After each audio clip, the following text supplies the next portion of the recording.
Good evening, everyone.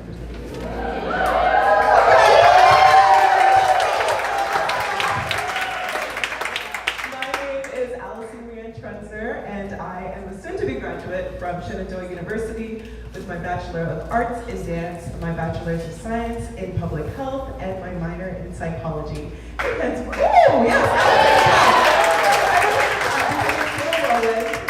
I'm extremely grateful to be here with you all today, and just so incredibly grateful for this entire experience here at ShenCo University. And I'm not going to cry, so I'm not going to look in this direction. I just wanted to thank you so much. This is a really important project that is not just about me, but about my entire community. And this is something that I do hope to implement upon graduation. So I present to you today Barbuda Arts Center, a creative vision for the island's community. Now, some of you in here have maybe been to Barbuda before. We've had some GCPs, we have some diehard Barbudans. But just to explain where I'm from, so Barbuda is located in the West Indies, and it is part of the country Antigua and Barbuda. Now, I want to make it very clear, this is not Bermuda, this is not Barbados, and this is not the Bahamas. This is Barbuda, yes? So Barbuda itself has a population of about 1,600 people. Check, thank you. And we are really well known for our tourism. So that includes our pink sand beaches and our frigate bird sanctuary. But there is a very special community within Barbuda that is often underrepresented and neglected. And that area is known as Codrington Village, Barbuda. And this is where my mother grew up, and my brother and I, along with our father, we grew up for part of our childhood as well.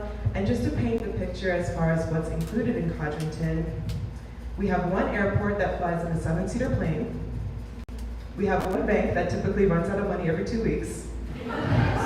We have one hospital with very limited amenities, 3 schools, that includes a preschool, a primary school, and a secondary school, a handful of grocery stores and restaurants, 8 churches, and a lot of smiling faces as you see here on the screen.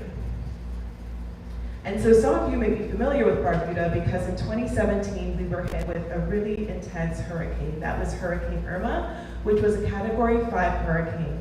It ended up devastating about 95% of the island's infrastructure, and gratefully / tragically, we did have one casualty on island, and the entire island was actually forced to evacuate to Antigua because of an oncoming storm and to also prevent the spread of disease.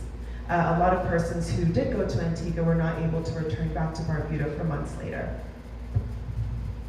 Even before the hurricane, we can see that there were actually many nationwide concerns within Antigua and Barbuda. This included substance use and reliance, particularly marijuana and alcohol, typically used by the age of 13, violence and aggression, which happens to be the leading cause of death among Caribbean youth, mental health concerns, particularly anxiety and depression, teen and unplanned pregnancies, intimate partner violence, sexual assault, chronic diseases, mainly diabetes and hypertension, poverty and low-income households, as well as low education levels and dropouts, typically within secondary school. And so looking at this from an artistic, cultural perspective, I've done some work in the community, and just taking a look at Barbuda from my own lens, I had to understand what exactly were the particular disparities within Barbuda. And so I realized that there was no long-term after-school programs. There are no long-term arts and cultural activities. There is no designated communal space for community engagement. There is very little creative industry promotion with very many talented creative people, as you can see in this room. And there's no public transportation, which is typically a barrier for accessing different resources. And maybe we ask, why is this a problem? Why does this still occur? And it is systemic, so this has been going on for quite some time in our community. We could also take a look at our current political climate, in which we have a very independent administration on Barbuda, known as the Barbuda Council, and they don't particularly prioritize these needs that we have. We also see a lack of available resources and accessibility, and we see continuous learned behaviors, so the same role models and the same behaviors being played out, and nothing is changing. And so looking at the arts as a catalyst for change, so the arts includes 5 major activities. That includes performing arts, visual arts, literature, community and culture, and online, digital, and electronic arts. And so when we look at programming within communities and education, we can see that it has supported intrapersonal, interpersonal, and communal connections. It increases self-efficacy, self-esteem, and self-regulation. It promotes healthier behaviors. And so looking across the lifespan, so early childhood, all the way to mid to late adulthood, we see that it supports physical, mental, emotional development. School readiness is a big thing, which we are lacking on Barbuda. It improves emotional regulation, improves behavior and social adjustment into adolescence. And in adolescence, we see increased self-esteem, reduced aggression, violence, and crime. And in mid to late adulthood, we see a promotion of cognitive reserve and reduced risks of cognitive decline. And just in general, for all, it improves self-expression, self-regulation, self-efficacy, self-esteem, stress reduction. It reduces aggression, promotes conflict resolution, problem solving, social inclusion. It's also used for rehabilitation and management of chronic pain, and it decreases the likelihood of depression development. And so I know that I mentioned that there weren't any long-term programs on Barbuda, but we do have some short-term ones. One, in fact, is Becoming Barbuda, and so I set up a little table over here to let you know about it. But this was founded in 2021 by 3 of us, Katie Kohler, Cleo Isaac, and myself. And we just saw that there were a lot of disparities on island and that the youth weren't being targeted or engaged. So we created this 3-week youth empowerment camp, and so far we've been able to serve 54 Barbudan youth to date, going for another 30 this year. We've had a core staff of up to 15, so we're also able to promote jobs and offer those opportunities on island to locals. And the specific topics that we discuss include self-esteem, self-worth, self-identity, and we use the arts as a catalyst for engagement. So all the learning is applied through the arts. So I decided to study on the campers because they let me. And I administered, so we tried this Rosenberg self-esteem scale. So 13 campers and their parents agreed to participate in this study, and we were able to see a 2.3 point increase in self-esteem on average from the beginning to the end of the camp. And we have to take into consideration that the arts was a huge part of the curriculum and had a huge influence probably on their self-esteem. They were also engaged in the final presentation in which many of them had articulated their interest and wanting to continue. We've had other programs, Art Week, art competitions, ocean camps, UNICEF's also been on board. And again, all of the feedback has been extremely positive with all of the youth wanting more programming. And so by understanding the benefits of the arts, communal needs, and responses from past programs in Barbuda, it was important to create a long-term project that would positively impact and nurture the people of the community.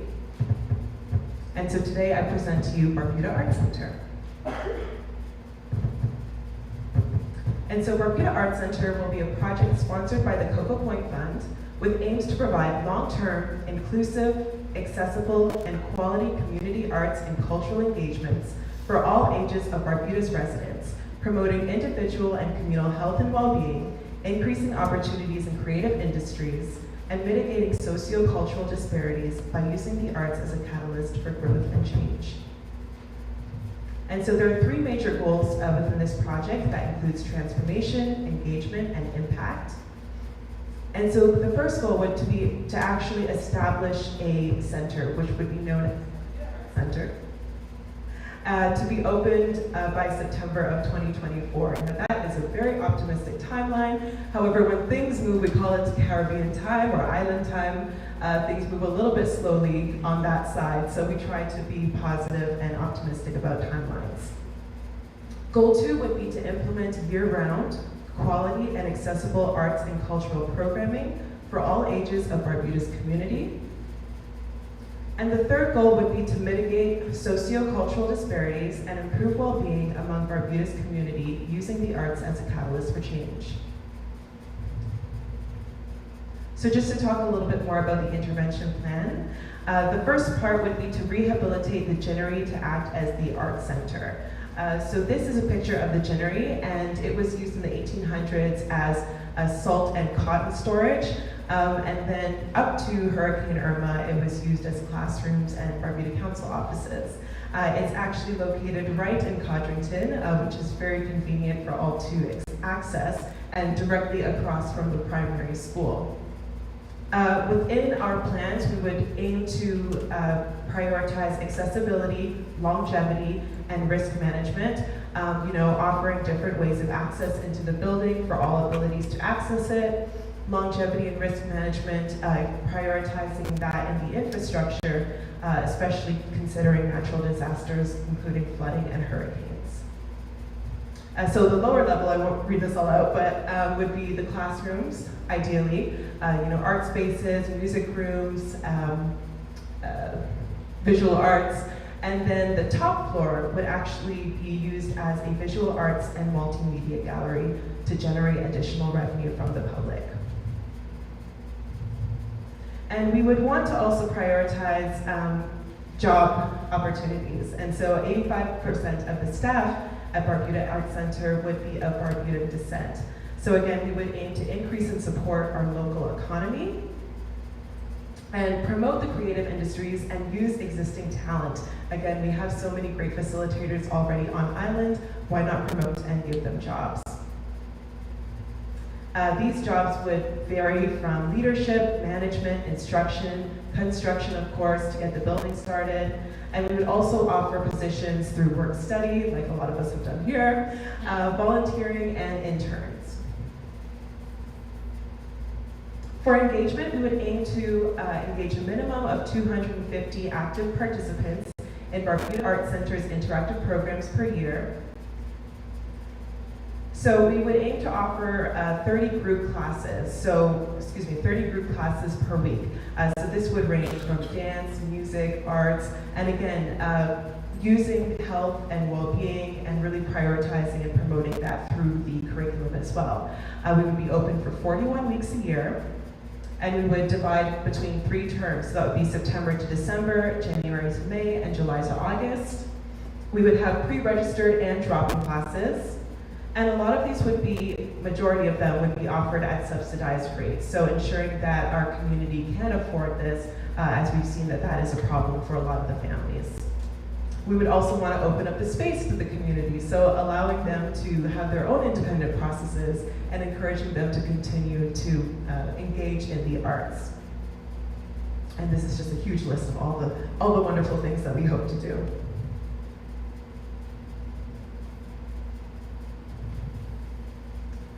For our fourth objective, we aim to engage a minimum of 500 visitors per year through passive engagement events to contribute to program sustainability. So again, we would have that upper level being the visual arts and multimedia gallery with rotating exhibits. And we would also have presentations and performances throughout the year based on each class. So a lot of the work that would be generated, if not all, would be by program participants, and then of course some being generated by our creatives currently on the island. We want to ensure that 80% of program engagees report improved self-efficacy, self-esteem, self-regulation, and social well-being from the beginning to the end of each year.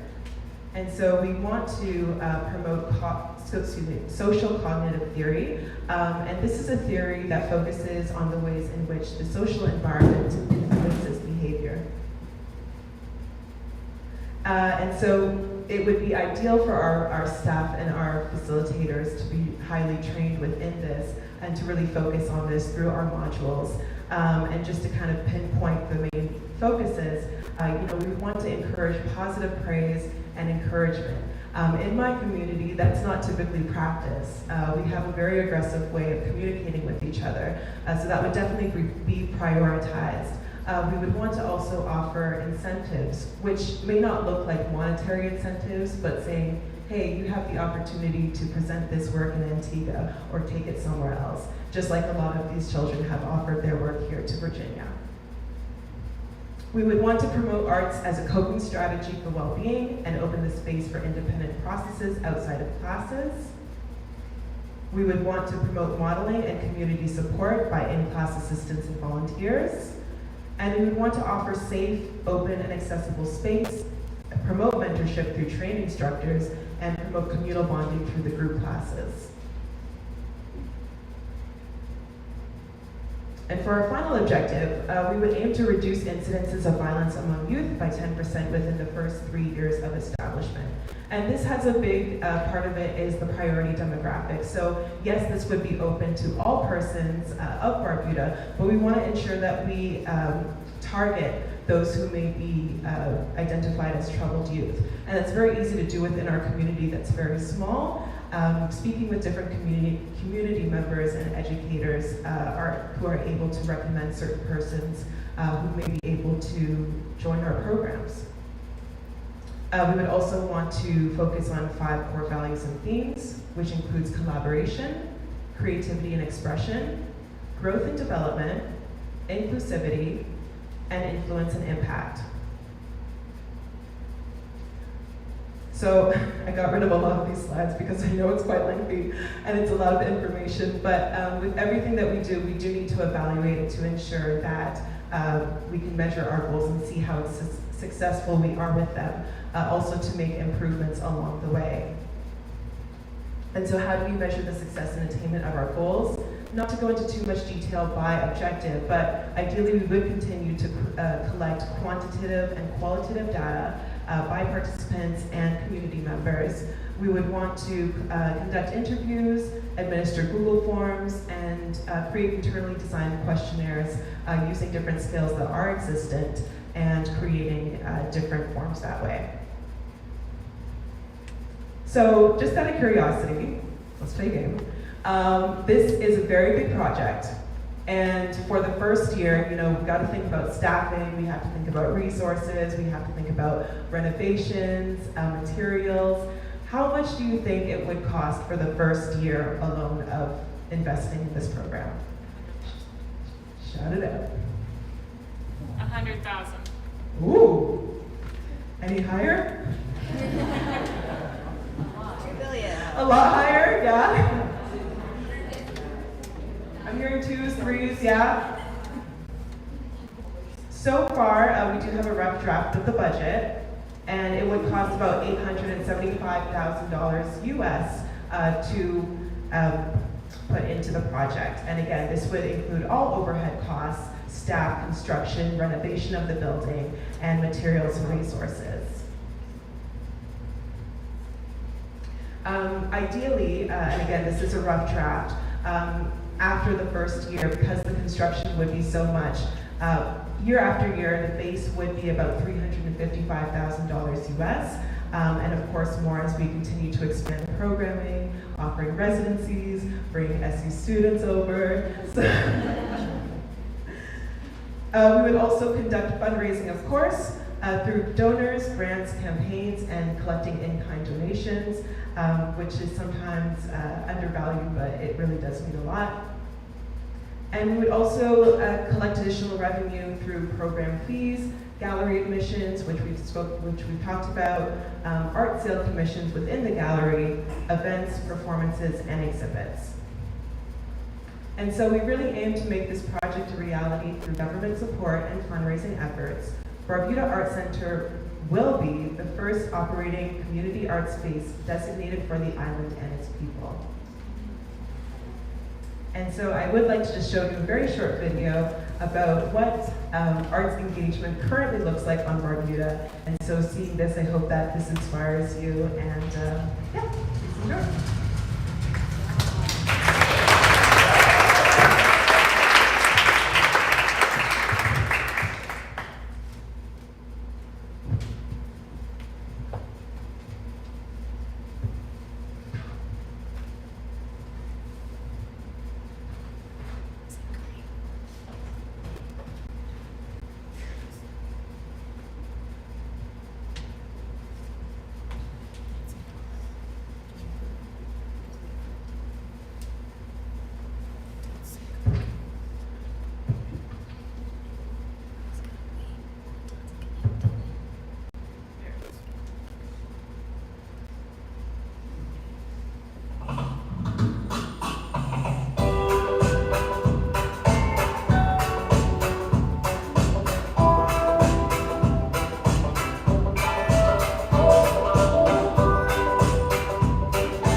Whatsoever, but I really truly feel the love, and hope that you learned something here today and can take away with you.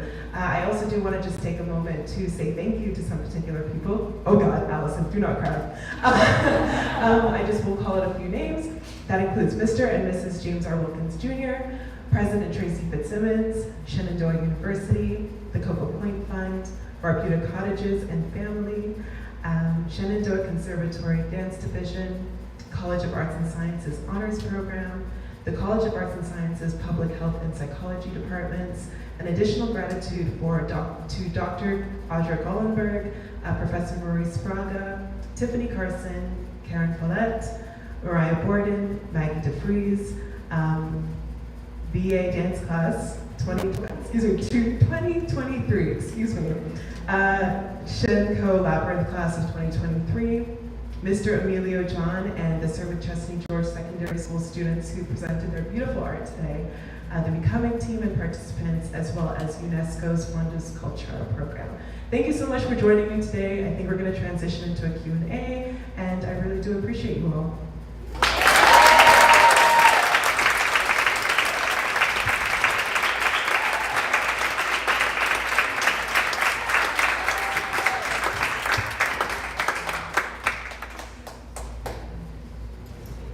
And Lainey Griffin, who just showed up yesterday night, and she was just like, this is how you do this, this is how you do this, because I'm not good at technology, so we really appreciate Lainey. Thank you. And Michaela Smallwood, and Emily Lucia. Thank you so much. Yeah.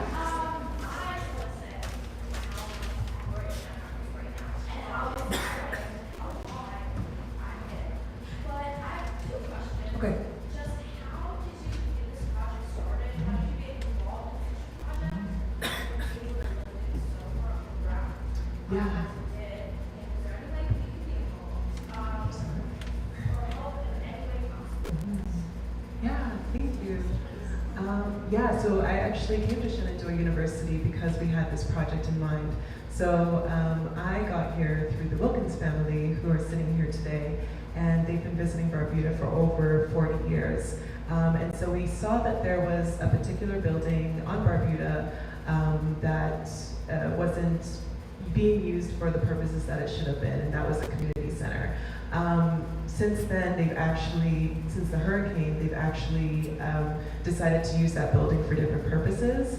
But there is an organization on Barbuda called the Cocoa Point Fund, and they do a lot of community work and really enhance the community for us. So they have been envisioning this cultural center for a very long time, and I was lucky enough that they chose me to be a part of that and to really be here, to take all my studies and to put that into this project. So I think that it's been a long time coming, but I also had that vision for my community as well, so I think it just connected in that sense. And to answer your second question, yes, I think it'll definitely open up opportunities for Shenandoah students and different travelers to come in. Of course, prioritizing the work of the locals, because that's the biggest thing, but definitely ensuring that those who come in are culturally competent and able to work with our community in the best way that supports us.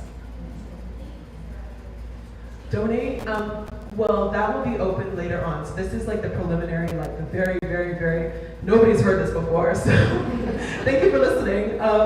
But yeah, hopefully that will be lifted off by September. And yeah, I think, like I said, in-kind donation, there's other ways of giving, whether it's your time or like if you have used ballet shoes or something like that. I think there's so many different ways that can give, yeah.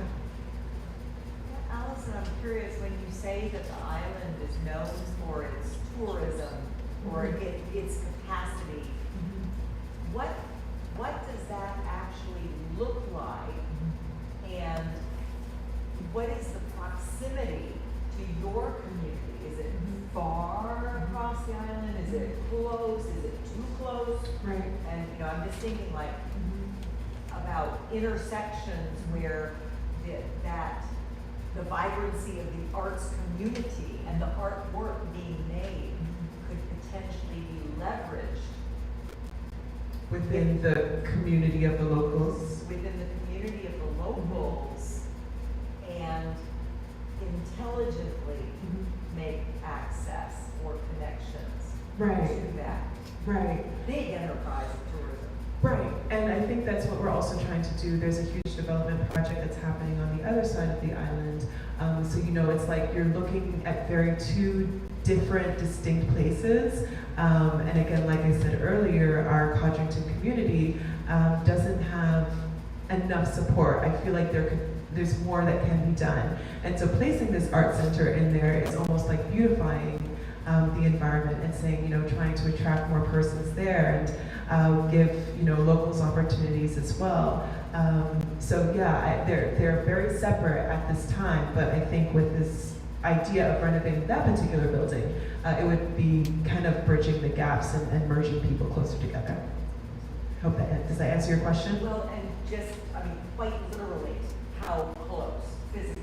20 miles, 120 I'm gonna look up my mom. I'm just curious. I'm just curious what that is. 10 miles? It's like a 20-minute drive. Wow. Yeah. Wow. Yeah, so you're going from one end of the island to a completely different one, yeah. Yeah, any other questions? Yeah, there's another group coming in soon. Yeah. Well, thank you so much, I really appreciate, thank you so much, I gotta go. No, really and truly, I do want to say thank you. It's been an absolute pleasure. I'm so thankful for this journey that I've had here, and thank you for being here. All right.